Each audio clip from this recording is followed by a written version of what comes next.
குறிஞ்சிப்பாடி சட்டமன்ற தொகுதியிலிருந்து அடுத்ததாக நாம் பார்க்கின்ற ஒரு தொகுதி. அந்த பக்கமே பார்த்துட்டு தான் நாங்களா என்னன்னு சொல்லி சென்னை வாசிகள், சென்னைக்கு அருகில் கேட்கறது தெரியுது. நேராக சென்னைக்கு பக்கத்தில் வர போகிறோம். அது எந்த தொகுதின்றதை மனோமாட்டின் தான் சொல்லணும். சொல்லுங்க மனோமாட்டின், எந்த தொகுதி?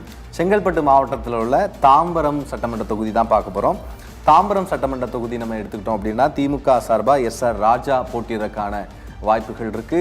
அதிமுக கூட்டணி கட்சி சார்பாக யார் போட்டிடுறாங்க அப்படி அதிமுக சார்பாக சிட்லபாக் ராஜேந்திரன் போட்டியிடறதுக்கான வாய்ப்பு இருக்குன்னு எதிர்பார்க்கப்படுது. நாம் தமிழர் கட்சி சார்பாக தமிழ்ச்செல்வி அதிகாரப்பூர்வமாக அறிவிக்கப்பட்ட வேட்பாளர் போட்டிடுறாங்க. தாவைக்கா சார்பாக கில்லி சரத்குமார் போட்டிடுவார் என எதிர்பார்க்கப்படுது. இதுவும் தாம்பரம் தொகுதி சென்னை நுழைவாயில்னு சொல்லுவாங்க. தாம்பரத்தை சென்னை நுழைவாயில்னு சொல்லுவாங்க. அப்படி ஒரு முக்கியமான தொகுதி. எஸ்.ஆர். ராஜா தொடர்ந்து அந்த தொகுதியோட ராஜாவா அவர் தான் இருக்காரு. தாம்பரம் தொகுதியில தோல்வியடைஞ்சிருக்கா, நிறைய வெற்றிகள் பெற்ற எஸ்.ஆர். ராஜா. எனவே இந்த முறை கடுமையான போட்டி அவருக்கு கொடுக்கப்படும் என்ற சிட்லபாகம் ராஜேந்திரன் இருக்கிறாங்க. அவரும் சாதாரண ஆளுங்க. எஸ்.ஆர். ராஜா எந்த அளவுக்கு பெரிய ஆளோ அதே கெத்தோட இருக்கக்கூடிய ஒரு நபர் தான் சிட்லபாகம் ராஜேந்திரன் என்று தற்போது உள்ள இலசுகள் முதல் பெரியவர்களை சொல்றாங்க. நாம் தமிழர் கட்சியில தமிழ்ச்செல்வி, நாம் தமிழர்ல இருந்து தமிழ்ச்செல்வி அதிகாரப்பூர்வமா அறிவிக்கப்பட்டிருக்காங்க. தாவேக்கா சார்பா கில்லி சரத்குமாருங்க. பாருங்க, கில்லியா இருப்பாரா, எப்படி செயல்பட போறான்னு தெரியல. கில்லி சரத்குமார். எனவே வெற்றி யாருக்கு என்பதில் தாம்பரம் கடுமையான போட்டி சந்திக்கக்கூடிய தொகுதிகளில் ஒன்றா நிச்சயம் இருக்கும். உத்தேச வேட்பாளர் போட்டியில் கடுமையான போட்டி நமக்கு தெரியுது. தாம்பரத்தை பார்த்த நாம் தாம்பரத்து பக்கத்தில் இருக்க தொகுதியும் பார்க்கணும்னு நினைக்கிறேன். பல்லாவரம் தொகுதி, ஏன்னா அதுவும் தாம்பரம் நுழைவாயில்னா இது இரண்டாவது நுழைவாயிலா இருக்கு. பல்லாவரம் அவ்வளவு பெரிய இடமா வளர்ந்துருக்கு.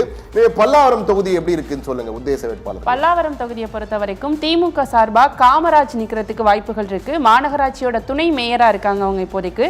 திமுக சார்பா காமராஜ். அதே சமயம் திமுக சார்பா கருணாநிதி நிக்கிறதுக்கும் வாய்ப்புகள் இருக்கதா சொல்லப்படுது. திமுக கூட்டணி சார்பா தேமுதிக அனகை முருகேசன் நிக்கிறதுக்கு வாய்ப்புகள் இருக்கதா சொல்லப்படுது. அடுத்து அதிமுக சார்பா தன்சிங் அவங்க நிக்கிறதுக்கு வாய்ப்புகள் இருக்கதா சொல்லப்படுது. அதிமுக சார்பா ராஜேந்திரன் ராஜேந்திரன் இந்த இடத்துக்கும் போட்டியிடுறாரு. அவர் வாய்ப்பு இருக்குன்னு சொல்லி. தன்சிங் முன்னாள் எம்எல்ஏ, முன்னாள் பல்லாவரம் தொகுதியிட முன்னாள் எம்எல்ஏ தன்சிங். எனவே அவர் மிகவும் அறிமுகமான ஒரு நபர். சிட்லபாக்கம் ராஜேந்திரன் தாம்பரம் அல்லது பல்லாவரம் இரண்டில் ஒன்றில் வாய்ப்பு இருக்குன்னு நினைக்கிறாங்க. நாம் தமிழர் கட்சியில டாக்டர் கார்த்திகேயன் உறுதி செய்யப்பட்ட வேட்பாளர் இருக்காரு. ஆனா இதுல சிறப்பு என்னன்னு பாத்தீங்கன்னா அதிமுக கடும் போட்டி. தன்சிங் அந்த இடத்துல பிரபலமானவர், முன்னாள் எம்எல்ஏ பல்லாவரத்துக்கு. எனவே அவருக்கு வாய்ப்பு இருக்கான்னு தெரியல. இல்ல சித்லபாகராஜன் தாம்பரம் கிடைக்கலன்னா நிச்சயம் இங்கேயும் களமிறங்க வாய்ப்பு இருக்கு. ஆனால் தன்சிங் தற்போது நமக்கு கிடைத்த தகவல் செங்கல்பட்டு மாவட்டம் பல்லாவரம் தொகுதியிலே அதிமுக வேட்பாளர் போட்டியிலே யார் என்ற வேட்பாளரில் தன்சிங் முந்துகிறார் என்பதுதான் நமக்கு கிடைத்த தகவல்.